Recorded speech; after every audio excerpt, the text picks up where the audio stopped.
তুলসীদাসজি রামচরিতমানসে বলেছেন, যেমন একটি ছোট চারাগাছের পাতা দেখে বোঝা যায় যে ভবিষ্যতে সেই গাছ কত বড় ও শক্তিশালী হবে, তেমনি শৈশবের স্বভাব ও চরিত্র থেকেই একজন মানুষের ভবিষ্যতের পরিচয় পাওয়া যায়। শ্রীমান নারায়ণ, যাকে পরবর্তীকালে শ্রীগুরুদেব নামে সম্বোধন করা হবে, যখনও উল্টে শোয়াও শেখেননি, তখন থেকেই তিনি মায়ের কোলে শুয়ে রামায়ণের পাঠ মন দিয়ে শুনতেন। মাত্র 6 মাস বয়সেই তিনি আনন্দের সঙ্গে তাঁর বাবা বা দাদুর কাঁধে চড়ে ধর্মীয় আলোচনা ও হরিকথা শুনতে যেতেন। যদি বক্তৃতা শেষ হওয়ার আগে তাঁরা ফিরে আসতে চাইতেন, তবে তিনি জোরে জোরে কাঁদতে শুরু করতেন এবং যতক্ষণ না তারা থেকে যাওয়ার সিদ্ধান্ত নিতেন, ততক্ষণ কান্না থামাতেন না। ছোটবেলা থেকেই শ্রীগুরুদেব সম্পূর্ণ একাগ্রচিত্তে পুরো হরিকথা শুনতেন। কখনো তাঁর মধ্যে ক্ষুধা বা তৃষ্ণার কোনো লক্ষণ দেখা যেত না।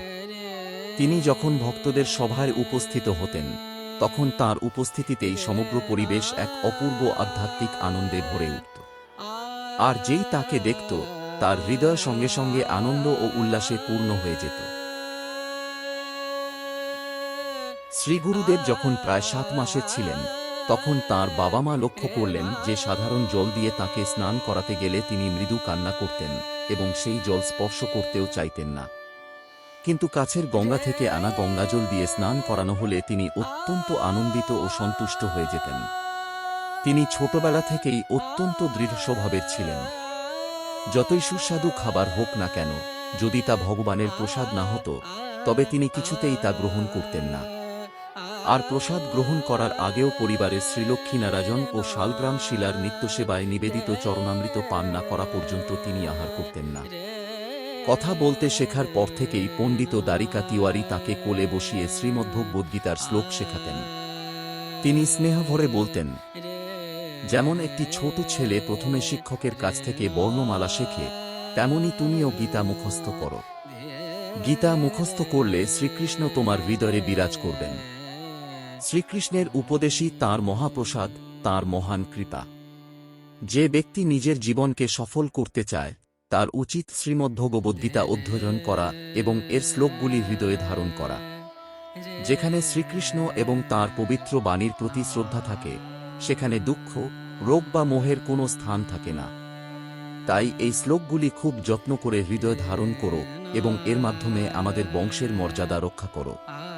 পিতার স্নেহময় তত্ত্বাবধানে শ্রীগুরুদেব খুব সহজেই শ্রীমদ্ভগবদ্গীতা এবং শ্রীমদ্ভাগবতমের বহু শ্লোক কণ্ঠস্থ করে ফেলেছিলেন।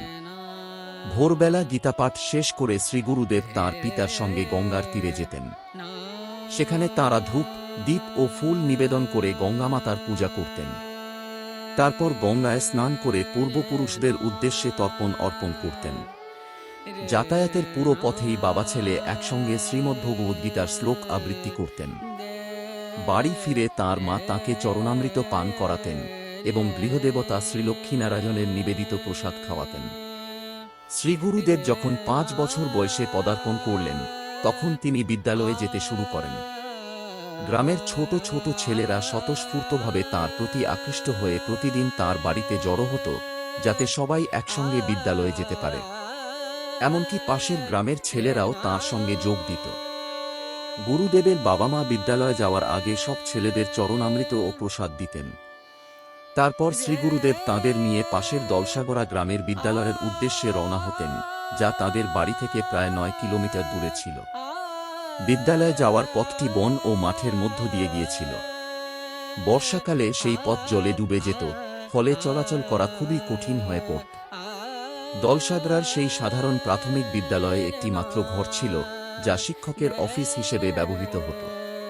পাশে একটি ছোট ঘরে বিদ্যালয়ের সামগ্রী রাখা থাকত, আর ছাত্ররা একটি বিশাল গাছের ছায়ায় বসে পড়াশোনা করত। শ্রীগুরুদেবের পিতা তাঁকে লেখার জন্য একটি ময়ূরের পালকের কলম এবং বাড়িতে তৈরি কালি দিয়েছিলেন, কারণ সেই সময় সাধারণ কলম খুবই বিরল ছিল। কোনো ছাত্রের কাছে যদি কলম থাকত, তবে সবাই বুঝত যে সে একটি সচ্ছল পরিবারের সন্তান। শিক্ষক বিদ্যালয়ে এসে প্রায়ই দেখতেন যে শ্রীগুরুদেব ইতিমধ্যেই ছেলেদের নিয়ে রামায়ণ পাঠ করছেন। তখন তিনি বলতেন, তোমরা তোমাদের আসল পড়াশোনা ঠিকমতো করছো না কেন? শুধু রামায়ণ পড়ে কি শিখবে? শ্রীগুরুদেব বিনয়ের সঙ্গে উত্তর দিতেন, শ্রীরাম আমাদের উত্তম বুদ্ধি দেবেন। তখন আপনার পড়ানো বিষয়গুলো সহজেই মনে থাকবে। আপনি তো 40-50 বছরের মানুষ, আর আমরা তো মাত্র 5 বছরের ছেলে। আপনার কথাগুলো আমরা কিভাবে বুঝব? আমরা আপনার সমান নই, কিন্তু শ্রীরামের কৃপায় আমরা আপনার পাঠ বুঝতে পারব। শিক্ষক বিস্মিত হয়ে বললেন, হ্যাঁ, শ্রীরাম অবশ্যই তোমাদের সাহায্য করবেন। তারপর কিছুক্ষণ পরে তিনি বললেন, আচ্ছা, আজ থেকে আমিও তোমাদের সঙ্গে শ্লোক পাঠ করব। হয়তো তাহলে তোমরা আমি যা পড়াই তা আরও ভালোভাবে বুঝতে পারবে। সেই দিন থেকে প্রতিদিন সকালে পাঠ শুরু হওয়ার আগে শিক্ষক ও ছাত্ররা একসঙ্গে প্রথমে রামায়ণের একটি অধ্যায় এবং তারপর শ্রীমদ্ভগবদ্গীতার একটি অধ্যায় পাঠ করতেন। বিরতির সময় শ্রী গুরুদেব অনায়াসে মুখস্থ শ্লোক আবৃত্তি করতেন। তাকে দেখে অন্য ছেলেরাও অনুপ্রাণিত হয়ে সেই আবৃত্তিতে যোগ দিত। ধীরে ধীরে শ্রী গুরুদেবের প্রভাবে পুরো বিদ্যালয়ের পরিবেশ বদলে গেল। ছাত্ররা তাকে শ্রদ্ধা করত, তার নেতৃত্ব অনুসরণ করত, এবং অল্প সময়ের মধ্যেই তাকে শ্রেণীর মনিটর নির্বাচিত করা হল। বিদ্যালয় ছুটি হলে ছেলেরা আনন্দের সঙ্গে শ্রীগুরুদেবের সঙ্গে তার বাড়ি পর্যন্ত যেত। বাড়িতে ফিরে তিনি দেখতেন তার পিতা ও মাতা তাদের গৃহদেবতাদের সেবা করছেন, ধূপ, দীপ, জল, বস্ত্র, ফুল এবং পাখা নিবেদন করছেন, আর সন্ধ্যার আরতি করছেন। ব্রাহ্মণ্য প্রথা অনুযায়ী যথাযথ দীক্ষা ছাড়া কেউই বিগ্রহের পূজা করতে বা ভগবানের জন্য রান্না করতে পারে না। তাই শ্রীগুরুদেব নিজে পূজা করতেন না, তিনি ভক্তিভরে তাঁর পিতামাতার সেবা দেখতেন এবং সেখান থেকেই শিক্ষা গ্রহণ করতেন। এরপর তিনি তাঁর পিতার মুখে গ্রামের মানুষদের উদ্দেশ্যে হরিকথা শুনতেন। তারপর গৃহদেবতাদের প্রসাদ গ্রহণ করে রাত্রে বিশ্রাম নিতেন। সময়ের সঙ্গে সঙ্গে তিওয়ারি পরিবারের বাড়িতে মানুষের আসা যাওয়া ক্রমশ বেড়ে গেল। প্রায়ই লোকেরা বলতো, এই বাড়িতে যেন এক অলৌকিক শক্তি রয়েছে। এখানে এলে হৃদয়ে এক অপূর্ব মাধুর্যের অনুভূতি জাগে। কোনো আমন্ত্রণ ছাড়াই অনেকেই চাল, গম, ফল, ফুল এবং নানা উপহার নিয়ে আসতেন। তাদের মনে হতো যেন তাঁরা ভগবানের কোনো মন্দিরে প্রবেশ করেছেন। গুরুদেবের পিতামাতা বিনয়ের সঙ্গে বলতেন, আমরা গৃহস্থ মানুষ, অন্যের কাছ থেকে দান গ্রহণ করা আমাদের পক্ষে উপযুক্ত নয়। তখন শ্রীগুরুদেব তাঁর পিতামাতাকে বলতেন, এটা তো খুবই ভালো যে সবাই ভগবানের সেবা করতে চায়, তাঁদের এই সেবার ভাব গ্রহণ করুন। তাঁরা যে খাদ্য সামগ্রী এনেছেন তা শ্রীলক্ষ্মীনারায়ণের কাছে ভোগ নিবেদন করুন। তারপর সেই মহাপ্রসাদ সকলের মধ্যে বিতরণ করুন। এরপর থেকে তার পিতা ও পিতামহ প্রতিদিন বহু মানুষের মধ্যে মহাপ্রসাদ বিতরণের ব্যবস্থা করতে শুরু করলেন। সাধুদের তাদের বাড়িতে প্রসাদ দেওয়া হচ্ছে এবং থাকার ব্যবস্থা করা হচ্ছে, এ দেখে শ্রীগুরুদেব অত্যন্ত আনন্দিত হতেন। প্রতিদিন সকালে তিনি লক্ষ্য করতেন অনেক হরিণ, টিয়া পাখি, কাঠবিড়ালি, কবুতর এবং আরও নানা প্রাণী তাদের বাড়ির বাইরে এসে জড়ো হয়। তারা কিছু ঘাস বা শস্য খেয়ে আবার চলে যায়। এ দৃশ্য দেখে শ্রীগুরুদেব কৌতূহলী হয়ে তাদের পিছনে দৌড়ে যেতেন এবং বলতেন, তোমরা কোথায় যাচ্ছ? কেন চলে যাচ্ছ? একদিন তিনি তাঁর দাদাকে জিজ্ঞাসা করলেন, এই প্রাণীগুলো অল্প সময়ের জন্য আসে, তারপর আবার চলে যায় কেন? তাঁর দাদা ধনচন্দ্র তিওয়ারি উত্তর দিলেন, যেখানে তারা ভালোবাসা পায় সেখানেই তারা যায় এবং তাদের বন্ধু ও পরিবারের সঙ্গে সেখানেই বাস করে। সন্ধ্যাবেলায় যখন গ্রামের মানুষ এবং অতিথিরা পণ্ডিতজির হরিকথা শোনার জন্য তিওয়ারি পরিবারের বাড়িতে জড়ো হতেন, তখন শ্রীগুরুদেবও তাদের সঙ্গে বসে মনোযোগ দিয়ে সবকিছু শুনতেন। ছোটবেলা থেকেই তাঁকে শেখানো হয়েছিল যে প্রত্যেক বৈষ্ণব এবং ব্রাহ্মণকে যথাযোগ্য সম্মান করতে হবে। এর প্রতিদানে তাঁরা স্নেহ ভরে তাঁকে আশীর্বাদ করতেন যেন তাঁর জীবন সফল হয়। গ্রামের মানুষ শ্রীগুরুদেবের প্রতি আকৃষ্ট হয়ে তাঁর চারপাশে জড়ো হতেন। তাঁর সঙ্গ লাভ করে তাদের স্বভাব আরও নম্র, ভদ্র এবং ভক্তিময় হয়ে উঠত। এটাই সাধু সন্তদের সঙ্গের প্রকৃত প্রভাব। সন্ধ্যার অনুষ্ঠান শেষ হলে গ্রামের লোকেরা আবার নিজেদের বাড়িতে ফিরে যেতেন। একদিন শ্রীগুরুদেব তাঁর দাদাকে জিজ্ঞাসা করলেন, লোকেরা আমাদের সঙ্গে এখানেই থেকে যায় না কেন? তাঁর দাদা ধৈর্যের সঙ্গে উত্তর দিলেন, তা সম্ভব নয়, সবাই তো সবসময় এখানে থাকতে পারে না। গুরুদেব আবার জিজ্ঞাসা করলেন, তাহলে তারা কোথায় যায়? দাদা বললেন, তারা নিজেদের বাড়িতে ফিরে যায়, নিজেদের পরিবারের কাছে, যেখানে তাদের হৃদয় ভালোবাসার বন্ধনে আবদ্ধ। গুরুদেব আবার প্রশ্ন করলেন, তাহলে তারা কি আমাদের ভালোবাসে না? দাদা উত্তর দিলেন, ভালোবাসে অবশ্যই, কিন্তু এটাই ভগবানের সৃষ্টির নিয়ম। মানুষ সবচেয়ে বেশি স্নেহ করে তাদেরই, যাদের সঙ্গে তাদের প্রত্যক্ষ সম্পর্ক রয়েছে। তখন শ্রী গুরুদেব জিজ্ঞাসা করলেন, ভগবান কে? দাদা বললেন, রামই ভগবান। গুরুদেব আবার প্রশ্ন করলেন, আমরা যদি শ্রীরামকে ভালোবাসি, তাহলে কি তিনি কোনোদিন আমাদের ছেড়ে চলে যাবেন? অথবা আমরা কি তাকে ছেড়ে চলে যাব? দাদা বললেন, হনুমানজির শ্রীরামের প্রতি অপরিসীম প্রেম ছিল। সেই কারণেই শ্রীরাম কখনো তাকে ছেড়ে যাননি, আর হনুমানজিও কখনো শ্রীরামকে ছেড়ে যাননি। একথা শুনে শ্রীগুরুদেব বললেন, আমিও শ্রীরামকে ভালোবাসতে চাই, ঠিক হনুমানজির মতো।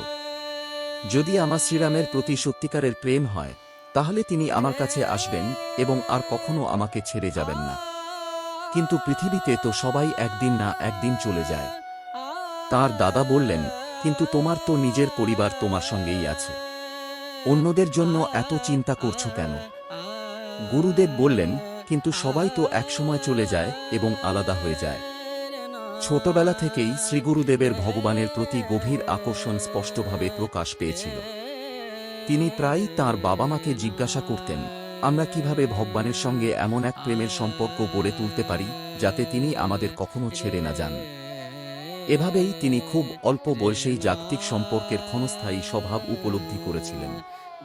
তিনি একদিন বলেছিলেন, একদিন আমি সবাইকে প্রকৃত ভালোবাসার অর্থ শেখাব। এই জগতে বিশুদ্ধ প্রেম পাওয়া যায় না। মানুষ সব জীব ও সব বস্তুর মধ্যে ভালোবাসা খোঁজে, কিন্তু স্থায়ী ভালোবাসা খুঁজে পায় না, কারণ এই জগতের সবকিছুই অস্থায়ী। তাই মানুষ কখনো সত্যিকারের তৃপ্তি লাভ করতে পারে না। তখন শ্রীগুরুদেব আবার জিজ্ঞাসা করলেন, আমরা যদি প্রতিদিন রামায়ণ পাঠ করি, তাহলে কি শ্রীরাম সবসময় আমাদের সঙ্গে থাকবেন?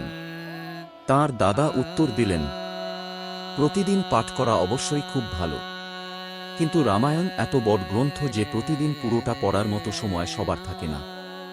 শ্রীগুরুদেব আবার প্রশ্ন করলেন, সময় থাকে না কেন? আমাদের সমস্ত সময় এবং জীবন কি শ্রীরামের জন্যই নয়? তাঁর দাদা বললেন, তোমার কথা ঠিক, কিন্তু পুরো রামায়ণ পাঠ করতে প্রায় 24 ঘন্টা সময় লাগে। তাই তুমি তুলসীদাসজির সুন্দর কাণ্ড মুখস্থ করে নাও, এতে তোমার অনেক উপকার হবে, আর এত দীর্ঘ সময়ও লাগবে না। শ্রীগুরুদেব খুব অল্প সময়ের মধ্যেই সুন্দরকাণ্ড সম্পূর্ণ মুখস্থ করে ফেললেন এবং শ্রীমদ্ভগবদ্গীতার শ্লোকগুলোর সঙ্গে সেটিও নিয়মিত আবৃত্তি করতে লাগলেন। সারাদিন তিনি ভগবান শ্রীরামের বীরত্বপূর্ণ লীলার কথা স্মরণ করতেন, আর রাতে স্বপ্নেও সেই লীলাই দেখতেন, যেমন শ্রীরাম ও রাবণের যুদ্ধ। একদিন খুব ভোরে তিনি এক অলৌকিক দর্শন লাভ করলেন। তিনি দেখলেন, ভগবান শ্রীরাম, সীতাদেবী, লক্ষ্মণ এবং হনুমানজি একটি দিব্য হংসবাহনে আকাশ থেকে অবতরণ করছেন। শ্রীগুরুদেব দৌড়ে গিয়ে শ্রীরামের চরণে সাষ্টাঙ্গ দণ্ডবৎ প্রণাম করলেন। ভগবান শ্রীরাম ও সীতাদেবী তাঁদের প্রিয় ভক্তকে আশীর্বাদ করলেন। তারপর তাঁরা আবার সেই দিব্য বাহনে আরোহণ করে আকাশপথে প্রস্থান করলেন। তাঁদের বিদায়ের পর শ্রীগুরুদেব গভীর বিরহে কাঁপতে লাগলেন। তাঁর হৃদয় শ্রীরামের বিচ্ছেদ বেদনায় পরিপূর্ণ হয়ে উঠল। এই অধ্যায়, ভক্তির লক্ষণ, এখানেই সমাপ্ত।